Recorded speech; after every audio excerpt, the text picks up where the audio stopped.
2026년 이제 절반을 우리가 지나가는 시점 첫 주일을 맞이했습니다. 저는 어제 그리고 오늘 아침에 그런 생각이 들었습니다. 우리 교우들께서 혹시 짝수년생이신데 건강검진을 안 받으신 분들이 아직까지 있을까? 저도 이것이 살다가 생활하다 보면 자주 잊어버리고 그리고 사실은 귀찮아서 뒤로 다음에 받지, 다음에 받을 거야 라고 밀어버렸습니다. 그래서 어떤 때는 짝수년이 지나고 그 다음 해에 보험공단에 연락을 취해서 그렇게 건강검진을 받은 적도 있습니다. 우리 교우들은 어떠십니까? 우리 법원의교회 성도님들 가운데 몸에 심각한 질병이 있었을 때 건강검진을 통해서 발견이 되고 그것을 통해서 치료받는 이런 경험을 하신 분들도 있으십니다. 몸을 가지고 사는 우리는 이 땅에 사는 동안 몸의 건강을 항상 검진받고 진단하는 것이 중요한 일 중에 하나일 것입니다. 그러면 우리 안에 들어온 하나님의 생명은 어디에서 어떻게 검진을 받고 진단을 받을 수 있을 것인가? 그것은 당연히 오늘처럼 이렇게 예배하는 공동체의 예배 가운데 그리고 우리의 삶의 현장으로 흩어졌을 때에도 여전히 우리 안에 계시고 우리와 함께 하시는 그분에 의해서 우리는 우리의 신앙의 생명, 영적 생명을 진단받을 수 있게 됩니다. 우리에게 주신 오늘의 본문 말씀은 바로 항상 매번 매순간 우리의 신앙의 상태, 영적 상태, 주님과의 현재적 관계성 같은 이야기인데 용어가 좀 다르지만 개념이 굉장히 중요해요. 당신 영적 상태가 뭡니까? 할 때에 이 영적 상태는 바로 나와 주님과의 현재적 관계성입니다. 과거의 이야기가 아니에요. 과거에 내가 이런 업적과 이런 큰 신비한 세계와 이러한 능력을 체험했다. 그때 감사하고 그때 주님과의 현재적 관계성은 그 시절에는 그랬어요. 그러나 주님과의 현재적 관계성은 어제 밤까지의 이야기도 아니고 예배하는 오늘 아침 바로 현재적 관계성을 의미합니다. 누가 알 수 있어요? 하나님이 아시죠. 어떻게 알려주십니까? 오늘처럼 기록된 말씀을 통해서 한 교회 그리고 그 교회에 속한 사람들 한 사람 한 사람의 주님과의 현재적 관계성을 오늘 본문은 우리에게 잘 보여주고 있습니다. 사대교회는 하나님의 사람이었던 사도 요한이 로마 제국 시대 아래서 신앙으로 인하여 박해를 받는 가운데 반모라고 하는 섬에 갇히게 되었을 때 하나님이 찾아오셔서 주일날 예배하는 사도 요한에게 찾아오셨고 그의 눈을 열어서 보게 하시는 듣게 하시는 말씀으로 다가오신 것이 바로 요한을 통해 주신 계시록입니다. 계시라고 하는 말 자체가 열어서 보여준다 그런 뜻이잖아요. 지금 갇혀 있고 어쩔 수 없이 꼼짝 못하고 두렵고 염려되는 그러한 시간대를 살아가는 사도 요한과 그에게 맡겨주신 7 교회를 생각하고 있을 때 주님이 그에게 다가오셔서 말씀해 주신 것, 눈을 열어서 보게 하시고 듣게 하시고 그리고 나서 주님은 계시록 1장 11절 말씀에 보면 이것을 기록하여 7 교회에 써서 보내라 라고 명령을 하셨습니다. 이제 사도 요한은 그 명령을 따라서 기록하였고 그것을 7 교회에 보내게 됩니다.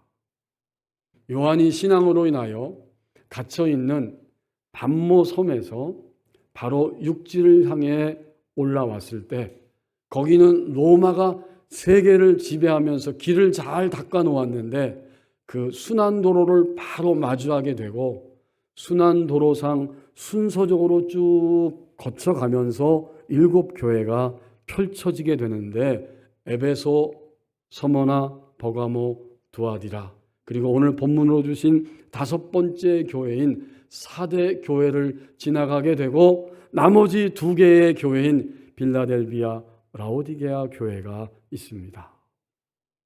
이 7교회는 사도 요한이 섬겼던 전체 교구이고 한 교회이면서 그 교회에 출석하며 자신에게 주어진 헤아릴 시간들을 살아가고 있는 한 성도들의 모습이고 그들을 향해서 들려주신 말씀입니다. 하나의 핵심입니다. 지금 교회는, 이 세계적인 모든 교회들은 하나도 예외 없이, 한국 땅에 있는 모든 교회들은 하나도 예외 없이, 당연히 우리 법원리 교회도 예외하지 않고 예외 없이 동시에 한 사람 한 사람 주님과의 현재적 관계성이 어떠합니까? 이것을 진단해 주시는 말씀으로 이 아침에도 우리에게 다가오십니다. 5년 전, 10년 전, 20년 전의 이야기는 그때 그렇게 은혜 가운데 지나갔지만 지금 현재 주님과의 관계성을 다시 한번 들려주십니다. 그렇기 때문에 이 요한계시록의 7교회 이야기고 오늘 4대 교회의 이야기는 바로 나 자신의 이야기가 됩니다.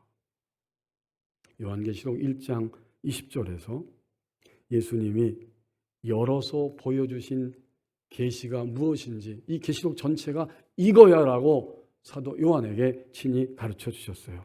내가 본 것은 내 오른손의 7별의 비밀과 또 7 금촛대라. 7별은 7교회의 사자이고 7 촛대는 7 교회니라. 주님이 재림에 오실 때까지 이 세상에 존재하는 모든 교회의 별들, 7별, 곧 7교회를 섬기고 있는 사역자들이고 7 촛대는 7 교회 전체이면서 한 성도 한 성도 그들을 가리키고 있습니다. 우리 모두에게 주시는 주님의 음성입니다. 그렇다면 결국 좀 더 분명하게 드러나는데 7 교회의 이야기는 나 자신의 영적 상태, 주님과의 현재적 관계성을 그대로 드러내주는 이야기가 됩니다. 3장 1절 말씀을 보십시오. 7 영, 성령님이죠. 그리고 7 별, 그 교회를 섬기는 그러한 각 사역자들을 통해서 교회를 인도하시는 주님이 말씀하십니다. 4대 교회의 영적 상태를 진단해 주시면서 나는 내 행위를 알고 있다. 1절에서 하반절에서 말씀하지요. 내가 살았다 하는 이름은 가졌으나 죽은 자로다. 바로 진단해 주시는 거예요. 나는 너의 모든 행위를 과거도 알고 지금도 현재적으로 알고 있는데 너는 현재 죽은 자다. 명목상 하나님의 백성이고 이름은 그리스도인 그리스도에게 속한 자이지만 현재 죽은 자. 그리고 죽은 자라고 할 때 이 말의 의미는 현재 급속하게 죽어가고 있는 상태를 의미합니다. 신약학자인 이병학 교수님이 이 4대 지역을 설명하면서 기원전 17년 전에 대지진으로 폐허가 되었고 로마에 의해서 로마의 후원으로 재건하게 되었는데 거기에는 금광이 있고 상업이 아주 활발하게 이루어지고 있었고 또 모직으로 굉장히 유명한 그러한 지역이기 때문에 경제적으로 윤택한 지역이다. 그곳의 인구는 벌써 그 당시에 10만 명이나 되었다. 하지만 사대교회는 우상숭배적인 세속 문화에 저항하지 못하고 오히려 동화되었기 때문에 오늘 사대교회를 향해서 주님이 이런 말씀을 하신다는 거예요. 명목상의 생명이 없는 교회가 되어버렸다. 겉으로는 생명이 있는 것처럼 보이지만 실제로는 죽었다. 이 음성을 하나님으로부터 사도 요한을 통해 듣게 되었다라고 말합니다. 또 다른 신약학자인 박수함 교수님은 요한계시록에 등장하는 7교회를 이야기하면서 교회를 이렇게 생명을 죽이려고 공격하는 사탄의 3대 무기가 있는데, 첫 번째로는 외적인 박해. 여러분이 나중에 성경을 읽어보시면 서머나 빌라델비아 교회는 외적인 박해로 인해서 하나님의 생명이 끊임없이 공격당하는 그런 일들을 볼 수 있게 되고, 그 다음에 사탄의 3대 무기 가운데 두 번째는 내적인 이단, 에베소, 버가모, 두아디라 교회. 여러분, 이단들이 바깥에만 있는 줄 알았더니 안에도 있어요. 예수님을 보이는 것 같지만 예수님 비슷한 것을 주장하고 보이면서 이단들이 교회를 어지럽히고 있었습니다. 마지막 세 번째로 교회를 공격하는 사단의 무기는 물질적인 풍요함과 호조권을 통해서 교회를 공격한다. 바로 라오디게아 교회와 본문 말씀 사대 교회입니다. 물질적으로는 아주 좋아요. 상태가 호조권이에요. 그러나 오늘 그들이 정말 안일함에 빠져 있을 때 주님은 사대 교회를 향해서 명목상은 살아있는 것처럼 보이지만 실제로 너희는 죽었다. 이렇게 말씀하십니다. 사대 교회를 바라보면서 우리는 내가 주님을 믿을 때에 과연 무엇이 시작되었는가를 깨닫게 됩니다. 주님을 믿을 때 그것은 도대체 어떠한 일이 일어난 것입니까? 가장 쉬운 것이 일어난 것입니다. 가장 쉬운 일이 일어난 것입니다. 곧 하나님이 열어놓으신 구원의 길이 있었는데 그것을 인간이 할 수 있는 것도, 인간이 해놓은 것 아무것도 없이 예수 그리스도의 이름 때문에 예수님을 모셔드리기만 하면 되기 때문에 그 가장 쉬운 길을 열어놓으셨고 가장 쉬운 길을 받아들임으로 우리는 구원의 존재, 구원의 백성이 되었습니다. 우리는 지금 가장 쉬운 것을 붙잡게 된 것입니다. 매주 수요일마다 수요 예배 후에 우리 수요 전도팀이 있어서 전도를 나갔습니다. 24년 7월에 맨 처음 전도지를 제작하면서 여름이었기 때문에 시원한 부채를 제작하였고, 거기에 우리가 한 학기 정도 생명의 길에 대해서 함께 공부하고 실습했던 것을 토대로 해서 아주 간단하게 생명의 길을 요약해 놓고 예수님을 영접하는 영접 기도문을 써서 그 부채를 가지고 전도하기 시작했고, 2024년 9월에 티슈를 전도지 똑같은 모양으로 만들어서 2,000장을 제작했습니다. 그리고 작년 5월에 부채 500장을 다시 재제작했고, 티슈는 6월 달에, 올해 6월 달. 한 번에 2,000장이 채하기 때문에 그 전도지를 제작했습니다. 그리고 용어도 조금 더 쉽게 바꿨습니다. 예수님을 영접하는 기도 대신 예수님을 아주 전혀 주님을 모르는 사람들에게 전하기 때문에 예수님을 모셔드리는 기도하고 기도문도 쉽게 바꿨어요. 여러분, 쉬운 거지요? 그런데 이 쉬운 것인데 이것이야말로 인간이 알고 싶은 지식, 알아야 할 지식 전부이고 전체가 됩니다. 더 나아가서 인간이 지금도 살고 있지만 영원히 살게 하는 유일한 생명적 지식을 알게 하는 것입니다. 만약 이 지식을 안다면 그 지식 안에서 우리가 계속해서 걸어간다면 어느 시점쯤 되면 우리는 이 지식 때문에 이렇게 고백하게 될 것입니다. 예수님이 나의 삶의 전부입니다. 그리고 더 궁극적으로 이러한 증언을 우리 내면 안에서 하게 될 것입니다. 나의 인생 살아가면서 예수님 한 분이면 충분합니다. 가장 쉬운 것이 일어났는데 이건 정말 주님이 이루신 사건이잖아요. 사람의 몸으로 오셔서 모든 인류를 대신하고 대표하여 십자가에서 죽으셨고 부활하셨고 승천하셨지만 동시에 영으로 지금 주님을 믿고 고백하는 자들과 지상생애 동안에 이미 안에 거처 삼으시고 함께 하십니다. 가장 쉬운 것인데, 주님이 하신 것인데, 사역이고 일이고 사건이고 결과인데, 이것은 정말 생명적 지식이 되었습니다.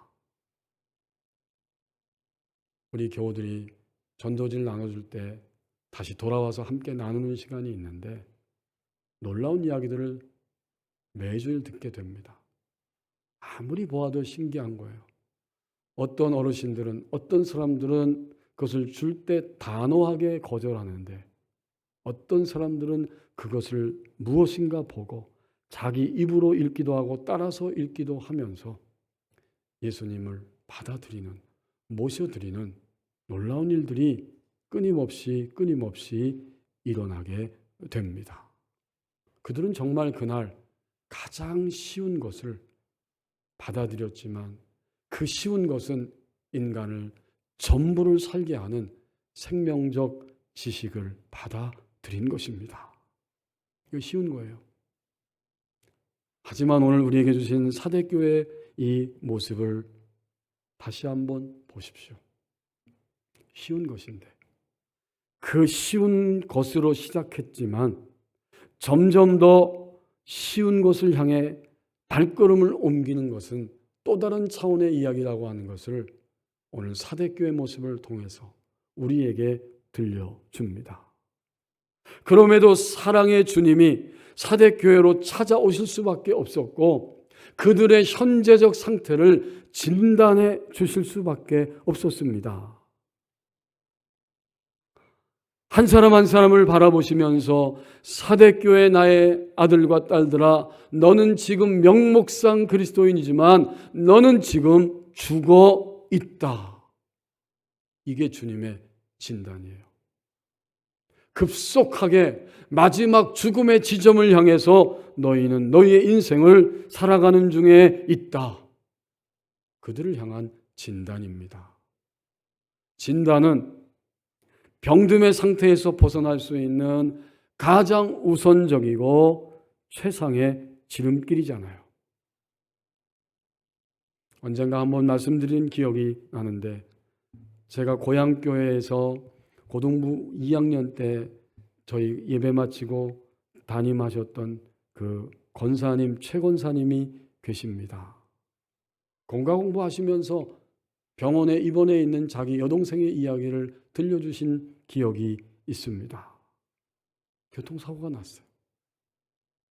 정신없이 기절한 상태로 쓰러져서 병원에 실려왔다는 겁니다. 언니니까 당연히 동생한테 급하게 달려갔죠. 달려가서 한참을 기다리는데 움직이는 소리가 났고 가서 보니까 동생이 눈을 뜨고 이렇게 언니를 쳐다봅니다. 그때 그 동생의 입에서 가장 먼저 갑자기 눈동자가 커지면서 하는 말이 내 지갑 어디 갔지? 바로 그 말이었다는 거예요. 여러분 이해가 되시죠? 교통사고를 만나고 그렇게 기절한 상태로 깨지고 부서진 상태로 병원에 실려와서 가장 먼저 눈을 떴을 때 가만히 있다가 그 입에서 툭 튀어나오는 이야기는 내 지갑 어디 갔지? 바로 그거였다는 겁니다. 고등학교 2학년 된 저희를 보면서 담임 선생님이 권사님이 말씀해 주시기를 동생한테 이렇게 말했다는 거예요. 네가 이러니까 너의 상태는 문제가 있는 거야 라고 대답을 했다는 것입니다. 매번 매 순간 주님은 우리를 진단해 주십니다. 우리의 주님과의 현재적 상태를 매번 진단해 주시는 우리 하나님의 사랑이 지금도 흘러가고 있습니다. 이제 2절과 3절 말씀을 보십시오. 받아들이고 선택하는 행동은 나 자신의 몫이 됩니다. 주님의 진단을 들었어요. 그리고 그 진단을 들은 후에 내가 그것을 수용하고 결단하고 받아들이고 움직이는 것은, 행동하는 것은 내가 취해야 할 행동입니다. 다행히도 오늘 2절, 3절 말씀에 보면 아직까지 남아있는 게 있다는 거예요. 2절에 너는 일깨어 그 남은 바 죽게 된 것을 굳건하게 하라. 2절과 3절에 일깨어라는 단어가 계속 반복되고 있습니다. 어떻게 받았는지, 어떻게 들었는지, 처음 주님 믿을 때 어떻게 받고 어떻게 받아들여서 너의 것으로 생명으로 삼고 살아왔는지 그것을 생각하고 지켜 회개하라. 만일 일깨지 않으면, 흔들어서 깨우지 않으면 도둑같이 주님이 내게 임할 텐데 그것을 너는 알지 못할 것이다. 도둑같이 주님이 찾아오신다는 것은 성경의 여러 군데에서 공통적으로 하시는 말씀이고, 이것은 마지막 재림 때를 의미하기도 하지만 주님이 우리 한 사람 한 사람의 삶의 현장에 우리가 일깨우지 않을 때, 급속하게 죽어가고 있으면서도 일깨우지 않을 때에 언젠가는 주님이 그에게 바로 찾아오셔서 그에게 맞는 심판의 일들을 행하실 거라는 경고의 음성입니다. 이 음성을 이 사대교회 성도들이 지금 듣고 있습니다. 나의 삶의 영역 속에서 주님을 믿으면서 주님의 진단을 오늘 이 말씀을 통해서 해 주실 때 그대로 따라가는 것은 전적으로 나의 취할 행동입니다. 이제 좀 더 나의 내면을 보고 나의 주어진 환경을 다시 한번 생각해 보십시다. 아직까지 남겨두셨어요. 여기 남은 바라고 할 때 이것은 사대 교회가 남아있다는 이야기잖아요. 사대 교회에 섬기는 사역자와 교우들이 남아있고 교회 구성원들이 남아있다는 이야기면서 교회 안에 있는 기구들까지 의미하는 단어예요. 사대 교회, 겉으로 보기에는 살아있고 움직이고 이것도 하고 저것도 하고 구성원들이 남아있죠. 그들이 하는 사업과 기구들도 다 그대로 남아 있습니다. 하지만 주님의 눈으로 보니까 그것은 주님과 관계없는 것들이에요. 그래서 막 죽어가고 있습니다. 아직은 남아있기 때문에 그것을 굳건하게 하라. 현재 너희의 상태는 정상이지 않고 온전하지 않다. 이것이 주님의 진단이었습니다. 이제 우리를 이 진단 앞에 그대로 드러내야 됩니다. 지금 나의 삶의 영역에서 어떤 부분, 어떤 상황 속에 있으면서 우리는 주님을 의심하게 됩니다. 한 번 의심하는 것이 아니라 계속적으로 자주자주 의심하게 됩니다. 그 일에 대해서, 그 사건에 대해서 계속 의심하고 있습니다. 그 다음에 의심이 반복되면 어떻게 되죠? 주님을 단호하게 거절해 버립니다. 그 부분에 있어서는 주님을 제외시키고 주님을 거절해 버립니다. 왜요? 이 부분만큼은 내가 전문가고 나의 판단이 훨씬 더 옳기 때문에 끊임없이 계속해서 그것을 의심하고 의심하다가 그 다음에는 거절하는 자리로 떨어지게 되죠. 한 번 거절하고 두 번 거절하고 주님의 다가오심을 거절하게 되면 이제는 나의 내면 안에 치열한 전투가 벌어지게 됩니다. 이상하다. 주님이 나에게 있어서 정말 주인 되신 것은 내가 알고 고백했는데 이 부분만큼은, 이 사건만큼은 나는 주님이 주인 되신다는 사실을 나는 믿고 싶지 않고 믿을 수도 없다. 주님이 여기에 오셔야 한다는 것과 주님이 여기에 오실 필요가 없다는 것 사이에 끊임없이 치열한 전투가 벌어지게 됩니다. 이것은 바로 우리 내면 안에 일어나는 실상들이 됩니다. 그러니 여러분, 오늘 사대교회가 주님의 진단을 받은 이후에 2절 3절 말씀은 그것을 받아들이고 나의 몫으로 알고 행동으로 나가는 것은 바로 그들 자신의 전적인 책임이 됩니다. 오늘 나의 의심이 무엇입니까? 또 나의 거절함이 무엇입니까? 그래서 의심하고 거절하면서 여전히 갈등 속에 있는 나의 어떠함, 내 내면에 깊숙한 것은 도대체 무엇이 있습니까? 사대교회가 지금 그렇게 하고 있기 때문에 2절 3절 말씀을 통해서 주님은 끊임없이 재촉하시면서 밀어주시면서 그들의 행동이 방향을 전해야 한다는 사실을 말씀하고 있습니다. 몸이 아파서 병원에 가시면 순서가 분명하잖아요. 의사의 진료를 받게 되고 진료가 끝나면 약사를 통해서 약을 처방받게 되지요. 그 모든 내용을 그대로 받아들이고 약을 내가 집으로 돌아와서 먹는 것은 전적으로 환자된 나의 몫입니다. 지금까지 우리는 내가 환자라는 사실을 깨달았습니까?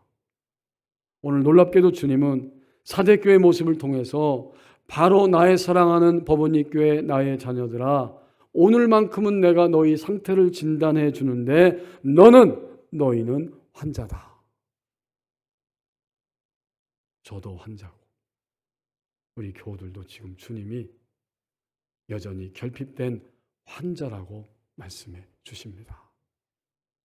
내가 환자임을 진정으로 깨닫고 인정한다면 우리는 주님의 이 진단을, 처방을 받아들이게 될 것입니다. 그것은 바로 이러한 내용입니다.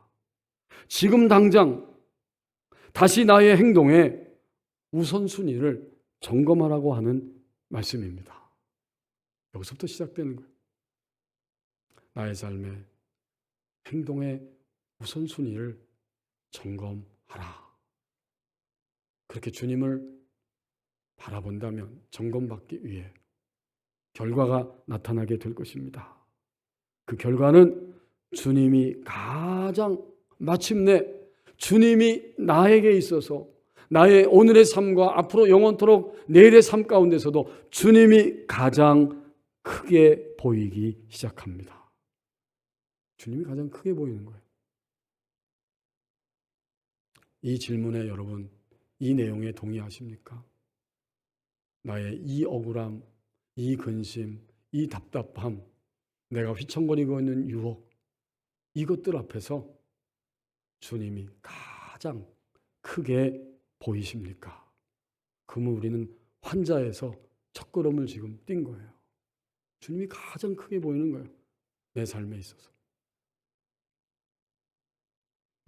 주님이 가장 크게 보이면 주님의 방법이 있음을 믿어드리기 시작합니다. 나에겐 방법이 없어요. 아니, 그것은 절망의 상태에 다다랐을 때에 우리가 어쩔 수 없이 절망 가운데 하는 말이고, 아직은 여전히 나에게 방법이 있다고 생각하는 사람들도 많이 있습니다. 아직은 주님이 큰 게 아니에요. 아직은 나의 방법이 있다고 생각하며 살아가고 있을지도 모릅니다. 그렇지만 오늘 그 결과를 원리적으로 깨닫게 하시는데 주님이 가장 크게 보인다면 그 다음에는 주님의 방법, 주님의 길이 있음을 믿어드리기 시작하는 것이 우리 내면 안에서 새롭게 솟아나게 됩니다. 그리고 자연스럽게 이제는 새로운 출발선상에 서게 되죠. 주님과 함께 나의 발걸음을 뛰려고 거기에 딱 준비하고 기다리고 있습니다. 마지막 단계는 주님이 움직이라고 하는 명령을 따라서 그대로 움직입니다. 아직은 우리에게 이렇게 살 수 있는 기회의 날들을 허락하고 계십니다. 오늘은 아직은 기회의 날들이에요. 예나 원어라고 하는 그 자매가 부모님을 일찍 잃었습니다. 어렸을 때 엄마가 세상을 떠나고 변호사인 아버지마저 몇 년 후에 돌아가셨습니다. 그의 동생 수잔과 함께 글을 쓰는 재능이 있어서 글을 써서 책으로 첫 권을 내놨는데 넓고 넓은 세상이란 책이 베스트셀러가 되고 그 이후에도 여러 작품을 내놓게 되었습니다. 그 작품 가운데 Say and Seal이라고 하는 책에 애처로운 사연이 등장하게 됩니다. 이 소설의 주인공인 주일학교 교사 존 린덴과 그의 약혼자인 페이스 데릭이 죽어가는 한 소녀를 돌보게 되었습니다. 조니 팩스라고 하는 자기 학생을 방문하게 되는데 걷지 못할 정도로 그는 이미 병원에서 심각하게 죽어가고 있었습니다. 담임 선생님을 본 이 조니가 선생님 저에게 노래를 불러주세요. 간신히 누워서 속삭이며 부탁했더니 이 선생님이 힘들어서 죽어가고 있는 조니를 품에 안고 이렇게 나지막한 목소리로 노래를 불렀습니다. 예수님이 날 사랑하시는 걸 알아요. 성경이 그렇게 말해주기 때문이지요. 어린아이들은 주님의 것이에요. 그들은 약해도 주님은 강해요.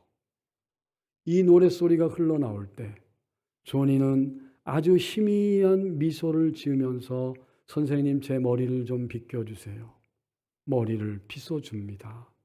편안해진 상태에서 조니는 하나님의 품으로 가게 되었습니다. 이러한 소설이 알려졌을 때 많은 사람들이 이 가상의 소설이지만 감동을 받게 되고 그 이후에 이것이 찬송시로 불려지게 되었습니다. 20세기의 신학적 교부, 신정통주의자 신학자 칼바르트가 그의 교수 생활을 마감하고 미국의 시카고 대학에서 마지막 은퇴 강연을 마쳤을 때에 그 학교의 학장님이 일어나서 학생들을 향해서 여러분이 오늘 강연에 많은 질문이 있겠지만 내가 대표해서 시간이 없기 때문에 질문할 수밖에 없습니다. 그리고 바르트 교수님에게 질문하기를 박사님의 일평생 동안의 이 신학 그것이 도대체 무엇입니까? 요점을 말씀해 주십시오. 학생들도 기대하고 거기 앉은 모든 사람들이 귀를 기울입니다. 그때 지그시 눈을 감다가 눈을 뜬 다음 이 바르트 교수님은 그 질문 앞에 가만히 서서 노래를 부르기 시작했습니다. 내 신학의 핵심은 이것입니다. 그리고 노래를 불렀는데 예수 사랑하심을 성경에서 배웠네. 우리들은 약하나 예수 권세 많도다. 가상의 소설 속에서 쓰여진 그 가사가 현실에서 찬송으로 불려지게 되었습니다. 우리는 다시 한번 가장 쉬운 것, 일생일대에 이 인류 역사에 일어났던 가장 쉬운 것이 무엇임을 분명히 확인하고 확신할 수 있습니다. 그것은 우리 주님이 십자가에서 성취하신 것, 그 결과, 그 사건이 가장 쉬운 것이고 마침내 나의 내면이 그 주님의 사랑을 받아들이고 주님과 함께 걸어가면서 내 안에 쉼이 있고 누림이 있고 그것을 사람들에게 입술을 열어서 증언하기 시작한다면 우리 내면 안에 그것이 새롭게 나타나기 시작한다면 그렇게 되면서 나의 내면이 되기 때문에 나의 삶의 현실과 현장도 쉬운 곳이 될 것입니다. 쉬운 곳이 되고 그 모든 것들을 쉬운 곳으로 삼으면서 걸어간 것이 그리스도인의 일생입니다. 하나님은 오늘도 신자의 삶 속에 오늘도 내일도 바로 쉬운 곳에서 출발했기 때문에 쉬운 곳으로 갈 수 있도록 우리를 이끌어 주십니다. 기도하겠습니다.